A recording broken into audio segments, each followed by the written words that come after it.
moment, but if anyone is here and would like to speak, we just need you to fill out a blue form, and you're welcome to speak for 3 minutes on a topic that's important to you. So it appears that no one is here to speak.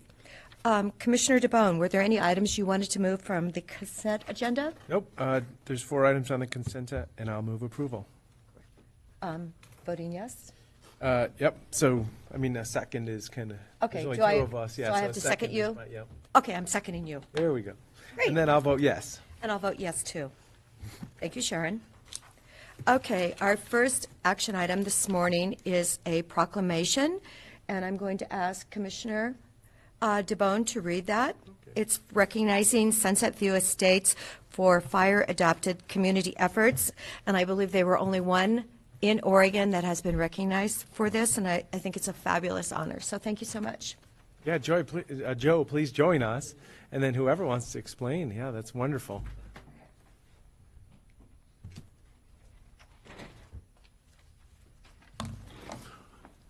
Well, good morning, Commissioners. For the record, Joe Stutler, Senior Advisor, and I'm Stacy Gibson, President of the Board of our association. Wonderful, thank you. Did you want to read this? Well, yeah, a little bit of background maybe, and then, yeah, I'll read it. you bet. Well, thank you for the time on the agenda this morning.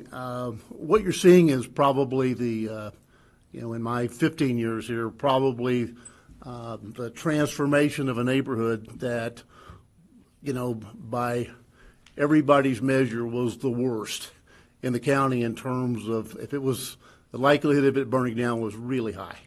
It had everything going for it. So we spent about 5 years attempting to get some attention, then with no luck. But then the second high-density extreme rating in 2009 really got some people's attention, particularly people that were on the board at the time. And so we began working with the Homeowners Association and the residents. And so from 2009, we took a neighborhood that was high-density extreme.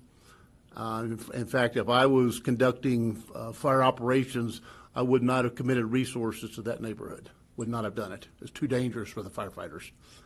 So began mowing, ladder fuel reduction, got the golf course involved. The golf course wasn't too keen on that happening until the golf course owner figured out if we mowed the brush around the greens, that people would play faster and you get more people on the golf course. So that was a winner. We made a 50-50 deal for the vacant lots. There were 17 of them. We treated 15 of them, so we did half. They paid for half of it, and we paid for half, and followed up with a sweat equity grant. And so from 2009 to 2012, that community, that neighborhood, went from being the worst to a Firewise community, and that is indeed an accomplishment for that short period of time. But and then they maintained the Firewise status in 2012, which means you got to continue to put effort into it. So the past board members saw the real benefits of this and a lot of support in the community. So they actually put money in their annual budget to maintain what they have, which is even better. We told them you got 2 shots at grants, and that just left town. So you either take care of yourself or you won't. So that worked out really well. And so in addition to the Firewise, the International Association of Fire Chiefs offer the National Wildland Fire Mitigation Award every year. So we submitted an application for Sunset View Estates, and in the history of this award, this is the first time a neighborhood's been recognized, the very first time in the country, and there are only a total of 7 in the United States, and the only one from Oregon. And I would be remiss if I didn't say that last year, Project Wildfire received this award. So 2 years in a row, Deschutes County, Central Oregon, and so this is indeed a real honor to recognize the education, the effort, the support. I know Commissioner DeBone has been a big supporter of Project Wildfire and cohesive strategies in his term, and without that support of the county from Firewise, Fire Free, all of that, none of this would be happening. So, we, certainly ask for that continued support. And then, we've got, Ed Keith in the room, who's chair of Project Wildfire, and then, of course, Allison Green with Cohesive Strategy. So it's great to see all this come together. And then, the final, recognition goes to the homeowners at Sunset View Estates. If they weren't engaged, you're not going to if you don't have a willing neighborhood, good luck in having any of this happen. And so, I'm pleased to announce this, and certainly thank the commissioners for the recognizing the effort here. So, Stace? Well, all I can say is working with Joe, having the benefit of working with him as a community, the education that we've obtained through him of learning what are ladder fuels and what we need to do, and it's just wouldn't have happened without both our chairperson, Cheryl Briganti, who's not here, and Joe Stutler's help. Just one small example, we had a lightning strike last year on a tree in a lot that had just been cleared, and it's self-extinguished, so no damage. So thank you. And we can have residents, neighbors, and individuals see that, experience it, and understand that that was a managed area that did not take off. That is a wonderful Isn't that incredible? example. We're right next to the forest. I mean, we are on BLM land, is the next area down. So it could either be leaving your neighborhood or coming in from the forest. So yeah, being resilient. Well, yeah. So I'll read this proclamation, and we'll get some good facts out here that we're proposing today. So before the Board of Commissioners of Deschutes County, Oregon. Proclamation recognizing Sunset View Estates for the neighborhood's outstanding community efforts to become more fire adapted. Whereas in 2009, the Sunset View Estates began working to treat commons, vacant lots, and the golf course property by mowing, reducing wildland fuels near structures. And since 2009, the Sunset View Estates has successfully treated common areas, vacant lots, and golf course property and maintained these investments by allocating maintenance funding in the annual budget. Whereas Sunset View Estates was recognized by the National Fire Protection Association and Oregon Department of Forestry as an official FireWise community in 2012, and Sunset View Estates has maintained FireWise USA site status annually. And whereas the wildland fuel treatments of Sunset View Estates is adjacent to the federal lands and creates a strategic buffer from wildland fire occurring on or adjacent to the neighborhood, thus significantly reducing risks to not only Sunset View Estates but adjacent neighborhoods. Because these sustaining efforts, Sunset View Estates was awarded the Wildfire Mitigation Awards for 2019. Whereas the National Association of State Foresters established the Wildfire Mitigation Award in 2014, National Fire Protection Association, USDA Forest Service, and the International Association of Fire Chiefs in response to the need to recognize the large number of great wildfire mitigation programs and projects that are making a difference on the ground in the United States. These awards are designed to recognize outstanding service at the federal, state, local, and tribal levels of government and the local community level. Whereas by honoring Sunset View Estates, the award sponsors also seek to increase public recognition and awareness of the value of wildfire mitigation efforts and provide high-quality examples that others can learn from to help in their communities. Whereas in the United States, only 7 recipients will be honored with the Wildland Urban Interface Conference in Reno, Nevada on March 27, 2019, and Sunset View Estates is the first neighborhood to be recognized in the history of this award, and its highest national award that can be achieved by the sponsors. And therefore, be it resolved that Deschutes County Board of Commissioners officially recognizes Sunset View Estates for the sustained efforts for the last 10 years, resulting in the National Wildfire Mitigation Award, and officially recognizes Sunset View Estates for these contributions by implementing a strategic goal of the National Wildland Fire Cohesive Strategy and working towards becoming a fire-adapted community. And that's official motion to approve this proclamation. And I second it. Very good. In favor? Yes. And I'm a yes. So thank you so much. I mean, what an inspiration you are living here and knowing that you changed totally what you were, you're dealt. And it is possible. And, it's, maybe you can be an inspiration to other communities that can really step up and, join what you've done. But definitely being the first development that received the award has to be, has to really inspire you to continue on with this great work. We're really quite honored. Yeah, I mean, it's incredible. So, Well, and it jumps out to me the sustained efforts for the last 10 years. So we're celebrating something that started many years ago in the partnership with, your local government, fire agencies, but also the residents. As I say, my story is, once you move to a dry forested area, you love the trees, and then you think, oh, what if there was a fire? And then what do you need to do about defensible space, and then limbing up the trees, and how do you make yourself more resilient so you can live comfortably in that area? So it's a process for each and every one of us. Thank you. Thank you. Joe, Congratulations. did you want to say any closing remarks? Thanks for the support from, it takes a village to do this.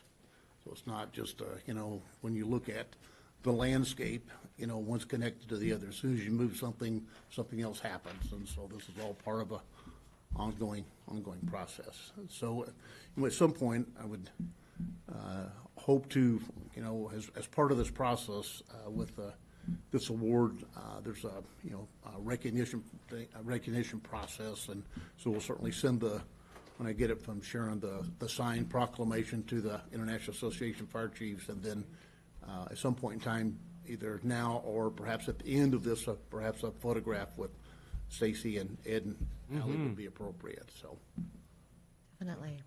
Wonderful. So you want a photograph now to kick this off? Oh, yeah, absolutely. We have our photographer right here. you do that, Stacy. Okay. Oh, we're going to sit down. Oh, then I'll be the shortest again. Oh, here we go. All right. Those guys know the photo spot, so.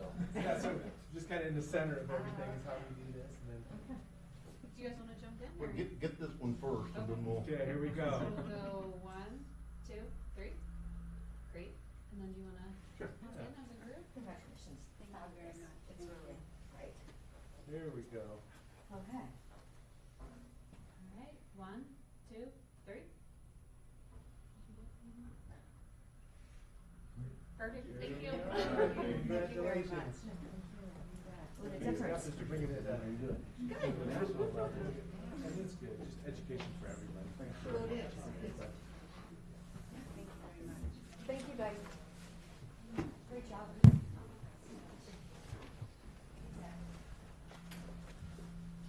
Keep up the good work. Thank you.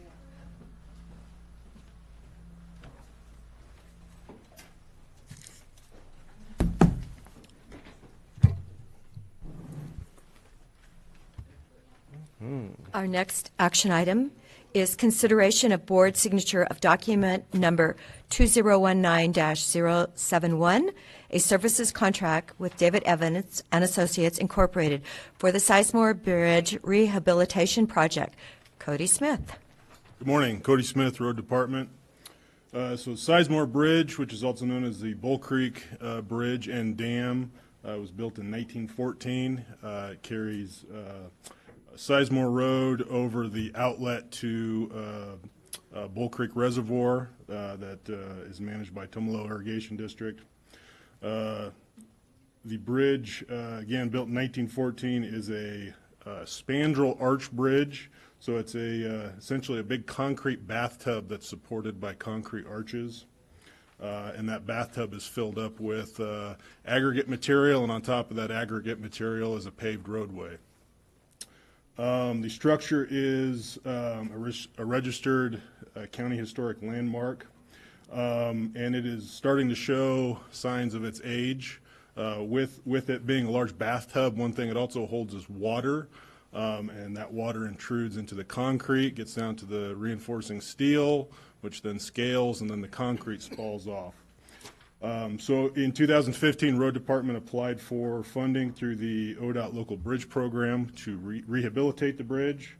We were successful in that program. In January of last year, we entered into agreement 2018-57 with ODOT to receive $1.3 million in local bridge program funding to rehab the bridge. This project was identified in our transportation system plan and also in our 5-year capital improvement plan. Last summer, we issued an RFP for engineering services for design of the project. We received one proposal from David Evans and Associates. We negotiated with David Evans through the fall, and before you this morning is contract 2019-071 for engineering services for designing the rehabilitation of this bridge. The total contract not to exceed amount is $352,174. 302 of that is non-contingency tasks, so it's the work that's in front of us that we know that's going to have to happen, the design, the kind of baseline environmental, cultural, historic resource work that we're going to have to do. In addition to that, there's $50,000 in contingency items in the event that we, during the initial phase work of our environmental work, determine that more work is required if we fall into the federal nexus of permitting for some of the environmental or cultural resources here. So we have $50,000 in contingency tasks that cover that work as well, if it's needed. Design on the project would start this month and would continue through the rest of this year, and construction for the project would begin next spring and continue through fall of 2020. Yes. Do you have any questions, Tony? Is it going to look like the same structure when it's done? Absolutely, yeah. I mean, I'm just kind of with it. I mean, a large component of this contract is the historic and cultural resources investigation we have to do with this. So there's going to be an extensive literature search as well as a field survey. But in the end, the intent is to preserve the bridge while at the same time preserve the historic nature of the bridge. So yes, the bridge will look exactly the same, other than maybe some newer concrete, which we might even have to do things to make it look a little older, but to function as new concrete. But yes, absolutely. The intent of this would be to preserve the historic nature of the bridge for many years to come. Oh, that's wonderful, putting a big project like this together, and it is kind of an asset out there, and there's some history behind it. So, but its number one function is a safe surface to drive on. Yes. I'm supportive. Okay. And so I do think it is remarkable that it's lasted over 100 years. Yes. I mean, that's an amazing fact, and I'm hoping that the bridge that we do now will last the next 100. Yes. So I would think for the amount of money spent, what is it going to be estimated up to $1.4 million? Yes, the total project cost is $1.4 million.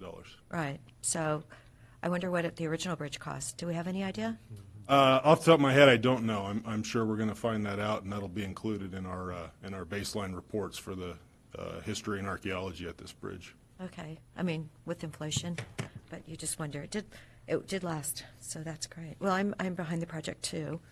So I'll move board signature of document number 2019-071, a services contract with David Evans and Associates for the Sizemore Bridge rehabilitation project. I will second. So we'll take the vote. Tony, Commissioner DeBonne. Yes. Commissioner Adair, yes. So thank you, Cody, for coming in this morning. Thank you. And when you find out what it did cost in 1914, let me know. I think it's kind of interesting that it was so well made at that time. Absolutely, we'll do that. Thank you. Okay. We need now to convene as the governing body of the Sun River Service District. And we have a consideration of the board signature of letters appointing Joseph Hunesnika, I'm sorry if I've destroyed your name, and Denny Deschutes to the Sun River Service District Budget Committee. I'll move approval. Okay. Do I second that? Yep. I would love to second that motion. All in favor, Commissioner DeBonne? Yes.